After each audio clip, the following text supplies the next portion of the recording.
మేము చాలా మంది ఇప్పుడు డ్రగ్స్ తీసుకుంటూ పోలీసులకు పట్టుబడుతున్నారు కదా, వాళ్ళకి బెయిల్ లాంటివి ఏమైనా వస్తాయా? బేసిక్గా ఈ డ్రగ్స్ కేసుల్లో ఎవరైతే పట్టుబడుతూ ఉంటారో, డ్రగ్స్ కన్జ్యూమ్ చేసి పట్టుబడిన వాళ్ళకి ముందనేది వాళ్ళ మీద ఖచ్చితంగా కంప్లైంట్ రిజిస్టర్ అవుతుంది. వాళ్ళని మ్యాజిస్ట్రేట్ ముందు ప్రొడ్యూస్ చేస్తారు.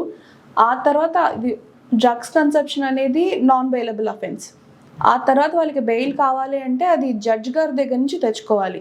ఈ డ్రగ్స్ కేసులో ఫస్ట్ టైం పట్టుబడ్డారే అనుకోండి, అప్పుడు వీళ్ళ దగ్గర ఏమైనా ప్రాసిక్యూటర్ వాదించిన దాన్ని విన్న తర్వాత కూడా వీళ్ళ తప్పున ఏం లేదు, వీళ్ళు తెలిసి తెలియక చేశారు, వీళ్ళు కొంచెం నాట్ గిల్టీ అన్నట్టు మనం ఏమైనా జడ్జి గారికి ముందు ప్రొడ్యూస్ చేయగలిగితే జడ్జి గారు బెయిల్ ఇచ్చే అవకాశం ఉంటుంది.